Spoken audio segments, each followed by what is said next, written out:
Pruitt-Igoe, probably the most famous instance of failed public housing. And why did it fail? Crime, vandalism, juvenile delinquency. I agree.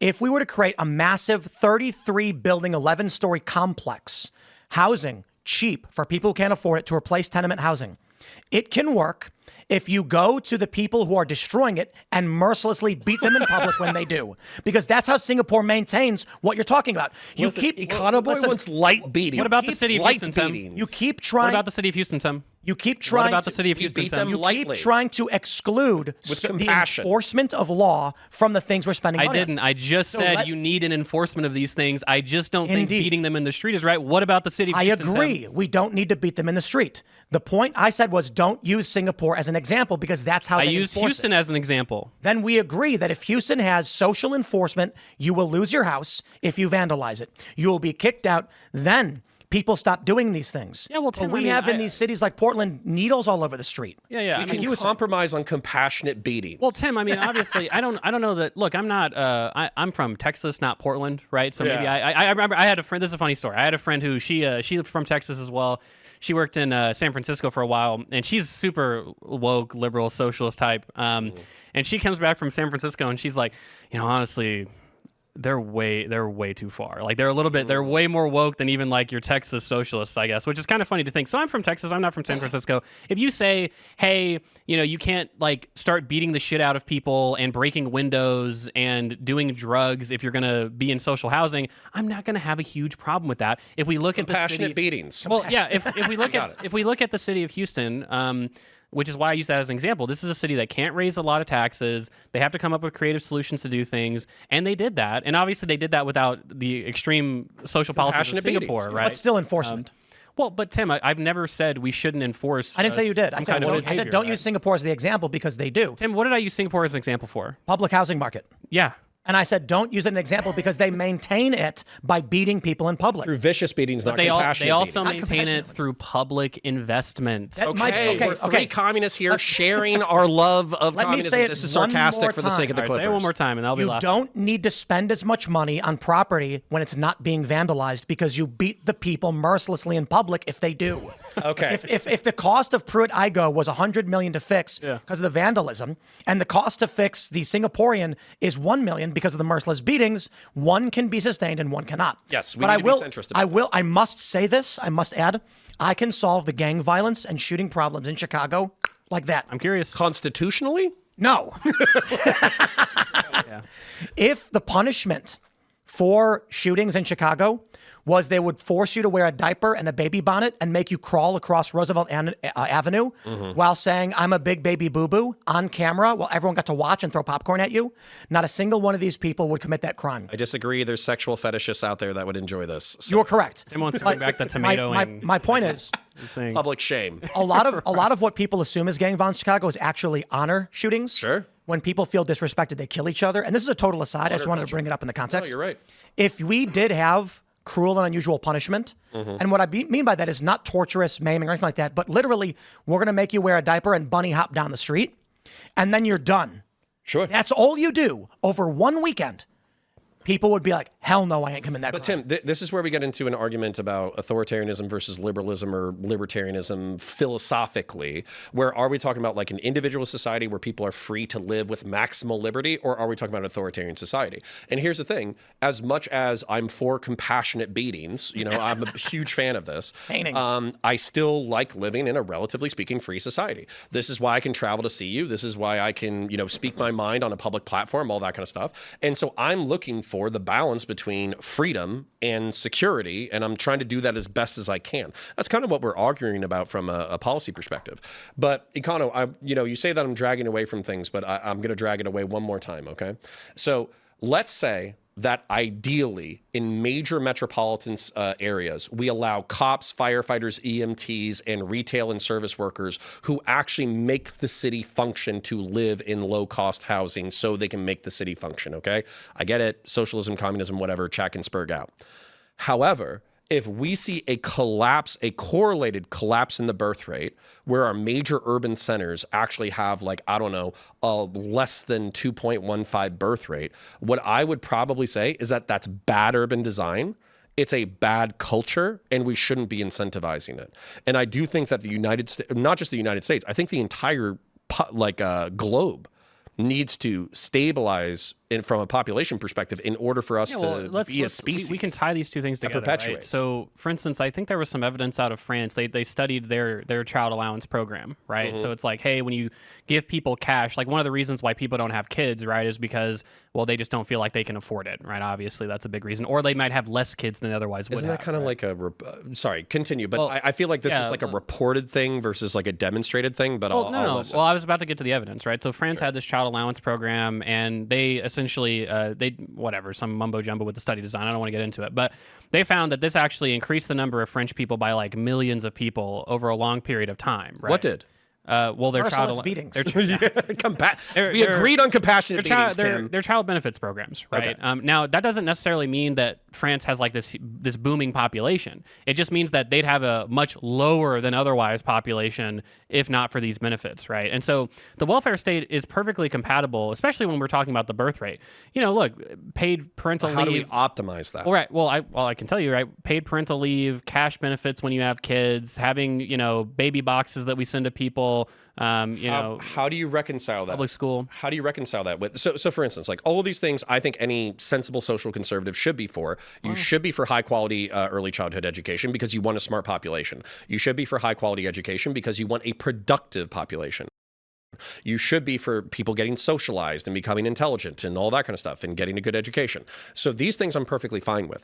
But what I'm asking though is an optimization, because what you're talking about. Well, I can tell you. Let me answer your questions real quick, just because I want to complete a thought. You're saying that it increased millions of people. So there are millions of people who were born through social welfare programs that would otherwise not have been born.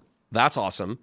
Is it still below 2.15? Because if we're below 2.15, I think we have a problem. Yeah, well, Conor, obviously, so we can look at the most extreme example, perhaps Hungary, right? So Hungary spent on just family benefits, right? They spent like 6% of their GDP. We said earlier in this conversation, the United States spends 3.5% of its GDP on its military. Right. So imagine twice the U.S. military. That's the effort that the Hungarians are putting into getting people to have kids.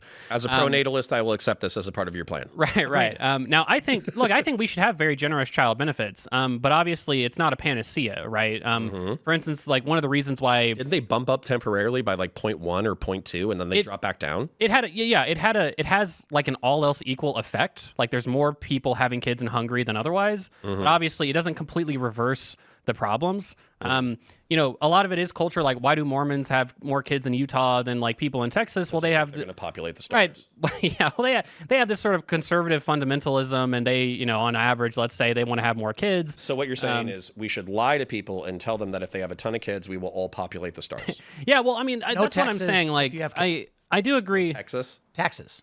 That's kind of what Hungary does, and it still doesn't have, it doesn't reverse the effect. So Tim, I agree with it in principle, but that's exclusively going to affect like the most intelligent people who are. If you are married, 2 or 3. Yeah. If you are married and have at least 2 children, no taxes.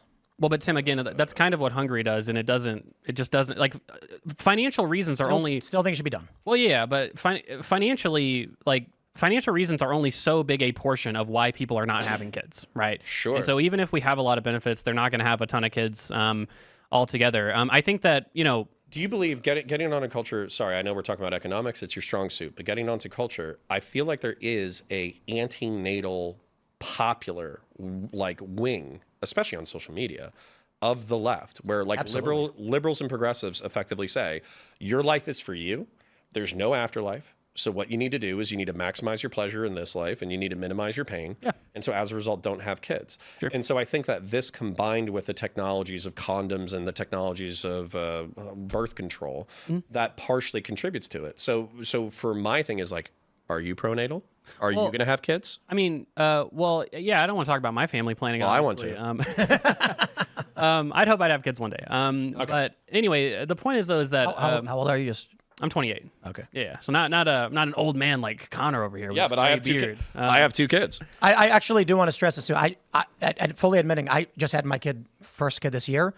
28 is old to have a kid historically. Yeah. I mean, obviously, I'm way historically, old. yeah, historically that's true. I mean, but I think when we talk about collapsing birth rates, actually, that's a good segue. Is that when we talk about like birth rate collapse, what you find is really not that people are just, how do I put this? It's not that people are like deciding to have less kids necessarily.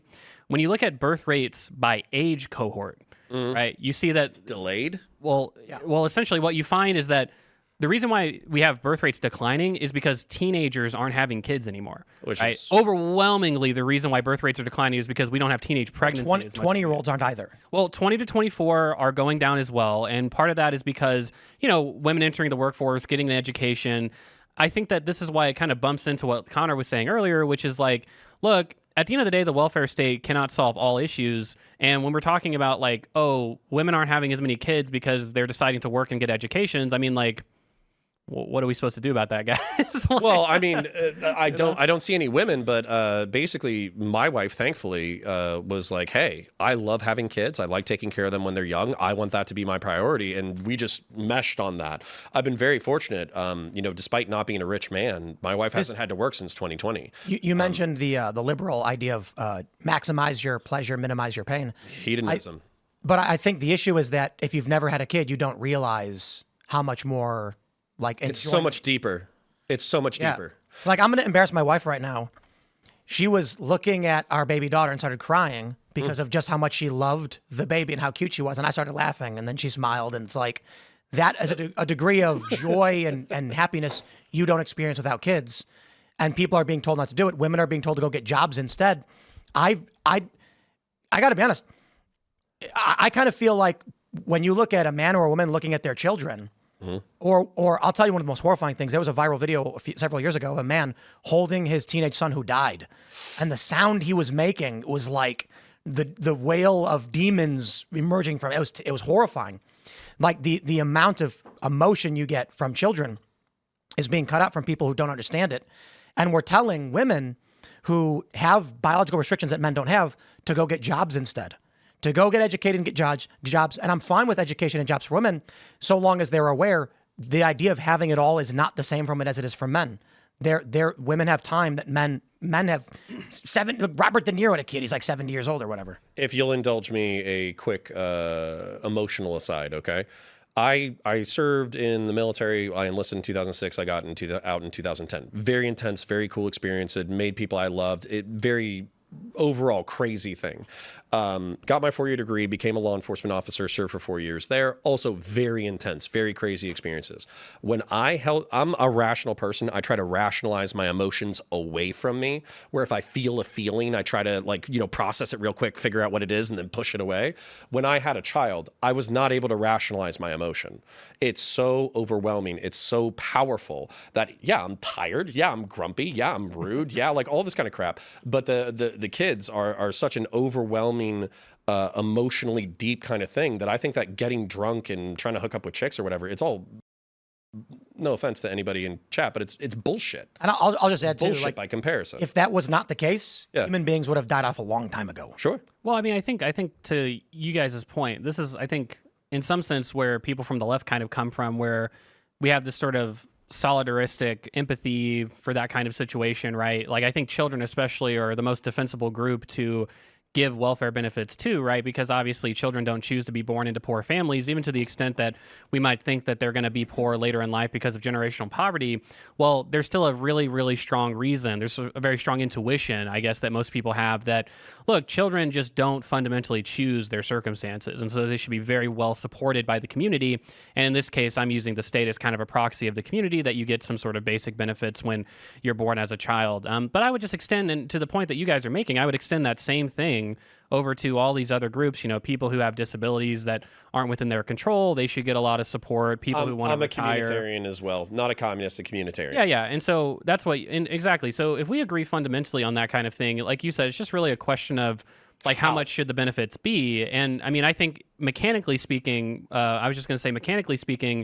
the best way to do these things is just to have a system of essentially universal cash benefits. And then for some, if you have disabilities like extra costs, you just have special benefits layered on top of that. But the fear is if we have a hedonistic, nihilistic society, then what are we incentivizing? So what I was going to say is I'm actually happy with the large welfare state as long as it's enforced with requirements and we don't tolerate hedonism and abuse to an extreme degree. I think a lot of people, even on the right, would agree with. Here's a guy who was a carpenter for 20 years, and then he lost his hand in an accident. Now he's struggling to work. Let's help that guy out. Most people are going to be like, okay, and the guy's going to say, I will. He says, I will do any work that I can do. I'm so grateful to all of you helping me. Then there's a morbidly obese homeless person saying, I refuse to get a job.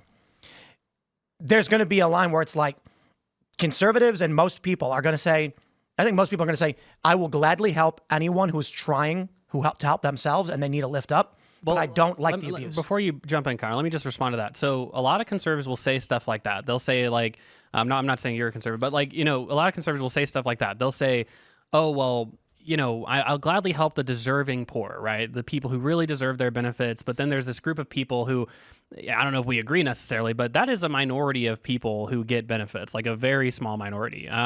Most of these people that I'm talking about, again, I don't think there's necessarily bad behavior. I think you're wrong. Well, the evidence I think would speak against that. But the point is, though, is that when we start to say, oh, well, in order to achieve benefits, right, you have to whatever, like you have to fill out so many job applications and you have to do drug tests and you have to do X, Y, and Z kind of different benefits tests and means tests, right? That's a burden that's applied to everyone who applies for those benefits. You right? would eliminate those? Well, yeah, and what we end up seeing, and the reason I would eliminate them is because what we end up seeing is more government bureaucrocy, right? We see more people who are paid just to file paperwork. We see those government we spend more time tracking the benefits. We spend more time, administering benefits to government employees. And what we see is the deserving poor that Tim is describing, that so many conservatives have in their head. They are disproportionately the victims of stuff like that because their benefits end up getting cut. In 2002, 39.3% of Medicare beneficiaries were obese, a marked increase from 32.5 in 97. Mm-hmm. In 2018, 42.8% of adults aged 60 and over were obese. So there is an issue of you don't take care of yourself and then demand I pay for it. But Tim, let me ask you, because this is funny. This gets back to the Singaporean thing. I've been called an authoritarian before because I think that we should incentivize certain behaviors and we should punish other behaviors. A weight tax. Would you make the weight tax? Yeah, but maybe it's a real thing. Maybe not a weight tax, but would you incentivize, like, for instance, let's say that we have welfare recipients who are receiving, thousands of dollars per month or whatever. Would you say, hey, as a part of this, you need to show up to physical training Monday, Wednesday, and Friday, Absolutely, 6 a.m.? 100%. Well, let's pause real quick. Dude, I would love to see welfare beneficiaries working out on the side of the highway at 6 a.m. They're not in the highway. They can be in a park. So let's break it down. I'm laughing, but I'd love it. There's no such thing as a free lunch. Sure. There are a lot of people who need help, and I want to help them. I make donations. In fact, for tomorrow's Culture War, I'll be donating $10,000 to Wounded Warriors and $10,000 to Tunnel to Towers. I did that because Destiny offered $10,000 for the debate between Will Chamberlain and Pisco Liddy. I offered to do it on Culture War. He then backed off and said, I'm not giving money if Tim Pool's involved. So I said, I'll double it and help out more veterans and more first responders. I want to help people who I think deserve it. I'm a big fan of Tunnel to Towers. Don't know as much about Wounded Warriors. That being said, you want me to pay for your Medicare, but you won't eat healthy and you're morbidly obese? You are basically taking my money, spitting in my face. That is offensive. Thanks for watching this clip from the Culture War podcast. We're live every Friday, 10 a.m. to noon, so subscribe and come hang out.